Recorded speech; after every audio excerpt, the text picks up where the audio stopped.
नमस्कार, मैं रिया। आप देख रहे हैं गांधीनगर का सबसे पहला हिंदी न्यूज चैनल तस्वीरें गांधीनगर। राष्ट्रीय लोक अदालत में दिनांक 14 दिसंबर 2024 को कुल 8,967 मामलों का निपटान किया गया। राष्ट्रीय विधिक सेवा प्राधिकरण नालसा के आदेश के अनुसार 14 दिसंबर 2024 को राष्ट्रीय लोक अदालत का आयोजन किया गया। इसके भाग के रूप में गुजरात राज्य विधिक सेवा प्राधिकरण के निरंतर मार्गदर्शन में गुजरात उच्च न्यायालय की माननीय मुख्य न्यायाधीश एवं मुख्य न्यायाधीश संरक्षक श्रीमती सुनीता अग्रवाल एवं माननीय कार्यकारी अध्यक्ष न्यायमूर्ति श्री बीरेन वैष्णव के साथ साथ गुजरात राज्य विधिक सेवा प्राधिकरण के माननीय सदस्य सचिव आर ए त्रिवेदी के निरंतर प्रोत्साहन से जिले के सभी जिला न्यायालयों एवं तालुक न्यायालयों में माननीय प्रधान जिला एवं सत्र न्यायाधीश एवं अध्यक्ष जिला विधिक सेवा प्राधिकरण गांधीनगर सुश्री हिताई भट्ट की अध्यक्षता में 14 दिसंबर 2024 को राष्ट्रीय लोक अदालत का आयोजन सदराहू राष्ट्रीय लोक अदालत में मोटर दुर्घटनाओं के 73 मामलों को सौहार्दपूर्ण निपटान के साथ निपटाया गया और रुपये 5,03,500 का मुआवजा देने का आदेश दिया गया। साथ ही अन्य 772 मामलों में सौहार्दपूर्ण निपटारे के साथ निपटारा किया। साथ ही स्पेशल सिटी में 2,697 मामलों का निपटारा किया गया और प्री लिटिगेशन लोक अदालत में कुल 5,425 मामलों का निपटारा किया गया। इस प्रकार कुल 8,967 मामलों का निपटारा किया गया, जिसमें से 27 साल के अमित सुरेश कुमार सैनी की 3 जून 2023 को हिम्मतनगर शामलाजी राजमार्ग दुर्घटना में मृत्यु हो गई।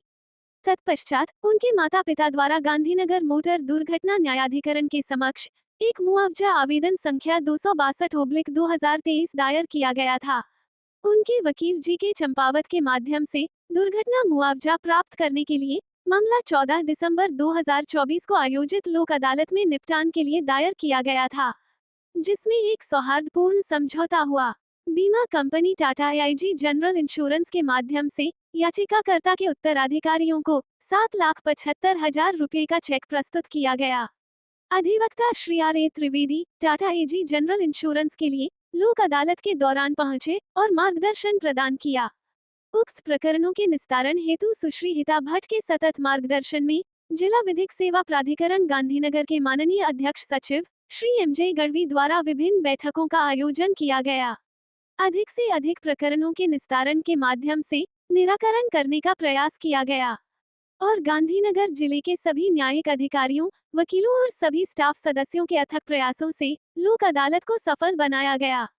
विशेष रूप से 2024 की शुरुआत में कुल 40,289 मामले लंबित थे और वर्ष 2024 के दौरान कुल 25,437 नए मामले दर्ज होने के बावजूद गांधीनगर जिले की अदालतों में कुल 35,161 मामले लंबित हैं।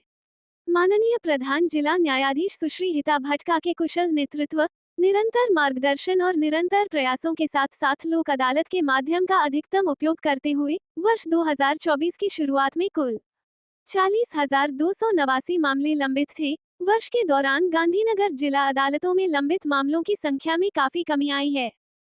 गांधीनगर में 60 वर्षों से स्टेनोग्राफर गुरु श्री प्रवीण भाई जोशी का सतत शिक्षा के प्रति लगाव, साथ में इस निशुल्क सेवा कार्य का 61वें वर्ष में प्रवेश हुआ है। दिनांक 15 दिसंबर 1964 सचिवालय में स्टेनोग्राफर के रूप में नौकरी मिलने के बाद श्री प्रवीण एन जोशी ने किसी अन्य व्यक्ति या छात्रों को स्टेनोग्राफी सीखने में बाधा न आने के उद्देश्य से निशुल्क स्टेनोग्राफी शिक्षण पढ़ाना शुरू किया। श्री प्रवीण एन जोशी जी ने 15 दिसंबर 2024 तक लगभग 10,000 से ज्यादा छात्रों को स्टेनोग्राफी सिखाया है। मूल रूप से गुजरात हलवद के श्री प्रवीण एन जोशी ने अपने निश्रा में आने वाले विद्यार्थियों को ऋषि परंपरा की तरह मुफ्त स्टेनोग्राफी सिखाने की सामाजिक भावना को सही मायने में बनाए रखा है। तारीख 15 दिसंबर 2024 को इस निशुल्क सेवा को 60 वर्ष पूरे हुए हैं और 61वें वर्ष में प्रवेश किया है। इस अखंड धूनी के 61वें वर्ष में प्रवेश के समय गुरु श्री प्रवीण भाई जोशी ने पूर्व छात्रों और वर्तमान छात्रों के साथ एक स्नेह मिलन का आयोजन किया, सभी को पुरानी यादें ताज़ा कर दी। इस समारोह में उनके पहले छात्र श्री शुक्ल भाई और श्री सुरेश भाई मेहता भी शामिल थे।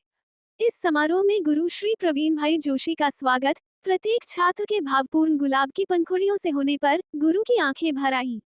ये दृश्य भावुक करने वाला था। हाजिर विद्यार्थियों ने अपने गुरु के बारे में प्रतिक्रियाएं प्रस्तुत करते हुए पुराने छात्र और नए छात्र ऋण की भावना से अभिभूत हो गए। कार्यक्रम के अंत में सभी छात्र मधुर स्मृतियों के साथ गुरु श्री प्रवीण भाई जोशी जी के स्वस्थ दीर्घायु जीवन की शुभकामनाएं दी और उनसे आशीर्वाद प्राप्त किया। ગાંધીનગરમાં આવ્યા ને 70ની સાલથી આવ્યા, 64ની સાલથી મેં આ કામ શરૂ કર્યું છે મફત ભણાવવાના છોકરાઓને, કારણ કે મારી દશા જે હતી એવી બીજાની ન થાય એ હિસાબે. અને આજ સુધીમાં ઈશ્વરની કૃપાએ લગભગ 1000 જેટલા છોકરાઓ લાગી ગયા હોય તો અંદાજ મને ખબર નથી, પણ ઈશ્વર ગણે 1000ની આજુબાજુ લાગ્યા હશે. 8-9 હજાર જેટલા ભણી ગયા છે. ઈશ્વરના કૃપાથી બધાને સંતોષથી જાય છે, રડતા આવે છે, હસતા જાય છે. મારું નામ વત્સલ રચંદુ વોરા, 1970થી ગાંધીનગરમાં રહું છું. મને યાદ છે ત્યાં સુધી 1988માં જ્યારે મેં સ્ટેનો ચાલુ કરીને પૂરું કર્યું ત્યારે સ્પીડમાં આવવા માટે ક્લાસીસમાં પૈસા ભરીને અમે બધા શીખવા જતા હતા. ત્યારે મને ક્યાંકથી એડ્રેસ મળ્યું કે 23માં એક સાહેબ છે એ ભણાવે છે અને ફ્રી ઓફ સેવા આપે છે. એટલે પહેલી માનસિકતા એવી હોય કે મફતનું બધું મફત જેવું હોય. પછી તોય મને એવો આગ્રહ કરવામાં આવ્યો કે ભાઈ અઠવાડિયું 10 દિવસ તમે જાઓ, અને એ મારો પરિચય એટલે પ્રવીણ જોશી સાહેબ. જોશી સાહેબને ત્યાં સવારે 5:30 વાગે અમે પહોંચી જતા. 23ના મકાનમાં ઉપર ધાબે અમે બેસતા, અને લગભગ મને યાદ છે ત્યાં સુધી અમારી બેચમાં 145 જણા 300 મીટરના જે પ્લોટમાં મકાન હતું એમાં ધાબામાં બેસી અને અમે સાથે પ્રેક્ટિસ કરતા હતા. અને પરીક્ષા પાસ કરી 1991માં નોકરીએ લાગ્યા, અને એ નોકરીને આજે 33 વર્ષ પૂરા થઈ ગયા. અને એ માત્ર જોશી સાહેબને કારણે કે જેમણે વિના મૂલ્યે કોઈપણ જાતના અપેક્ષા વગર અમને સરસ ડિક્ટેશનની અને બીજી બધી સેવાઓ અમને શીખવાડવાની પૂરી પાડી. એમની સાથે જોડાવાની તન્મયતા હતી, પણ એમના જેટલી એમ કહીએ તો સાતત્યતા નહીં. સવારે ઉઠવાનું થોડું આળસ. સાહેબ તો ઓલિયા માણસ, એટલે 4 વાગે ઉઠી જાય. અમને લોકોને 4 વાગે ફાવે નહીં, એટલે 2-4 વખત સાહેબનો ઠપકોય સાંભળ્યો કે ભાઈ તમે લોકો તો આવતા નથી. પણ પછી 2002થી સાહેબ જોડે કામ ચાલુ કર્યું. એ હજી ચાલુ છે, અને આશા રાખીએ કે નવા વિદ્યાર્થીઓને આ ગુરુ હજી પણ આગળ લઈ જાય, અને અમારી જેમ નવા વિદ્યાર્થીઓ સચિવાલયમાં, કોર્ટમાં, કોર્પોરેશનમાં બધે નોકરીએ લાગે અને એ લોકોની બેરોજગારી ટળી જાય.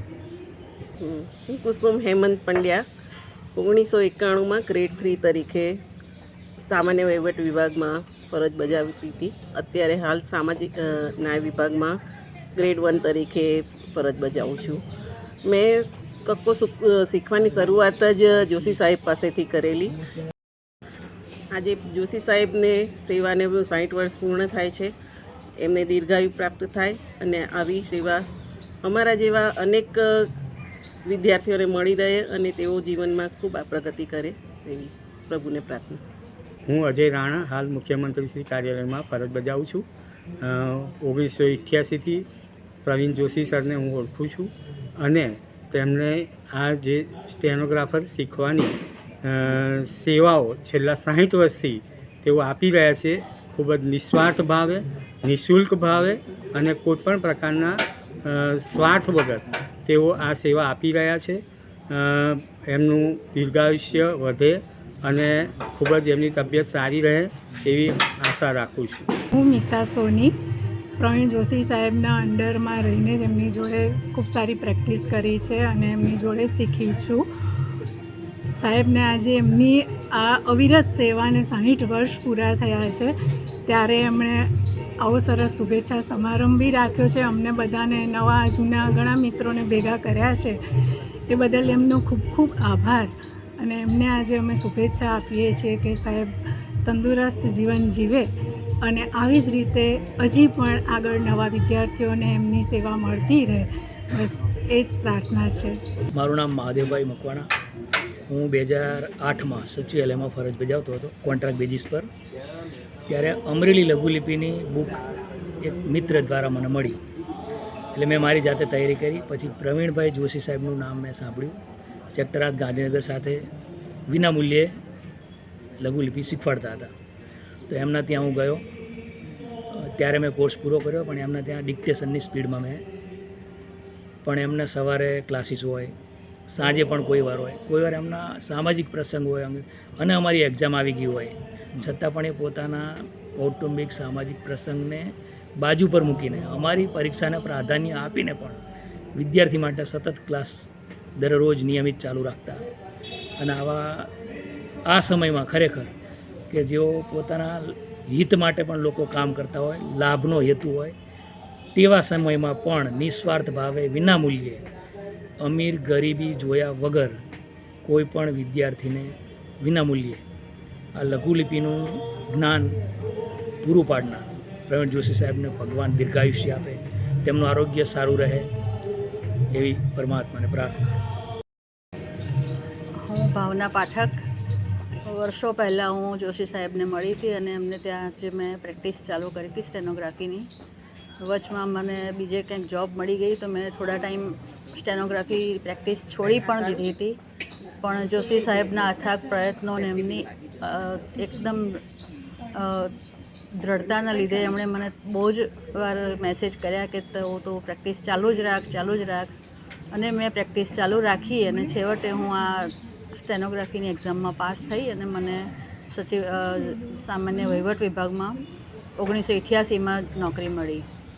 એ પછી ઘણા બધા વિભાગો મેં બદલ્યા. ડિપાર્ટમેન્ટલ એક્ઝામ પાસ કરવામાં પણ જોશી સાહેબ સાથે મેં મહેનત કરી અને એમણે મને ઘણી હેલ્પ કરી હતી એ વખતે પણ. અને આજે જે પણ કંઈ હું છું એ જોશી સાહેબના લીધે જ છું એનો એ કહેતા મને ખૂબ ગર્વ થાય છે. જોશી સાહેબની આ સેવાના 60 વર્ષ પૂરા થયા અને એ નિમિત્તે એમણે જે અમને સૌને બોલાવ્યા છે એ બદલ એમનો ખૂબ ખૂબ આભાર. અને આવી જ સેવા જોશી સાહેબ અવિરત ચાલુ રાખે અને અમારા જેવા ઘણા જ વિદ્યાર્થીઓને એ લાભદાયી નીવડે એવી શુભકામના. गांधीनगर सर्व विद्यालय केलवनी मंडल द्वारा प्रबंधित एसजी इंग्लिश मीडियम स्कूल में कक्षा 5 से 8 तक के छात्रों ने रंगीन कागजों से सुंदर मजेदार पपेट बनाई.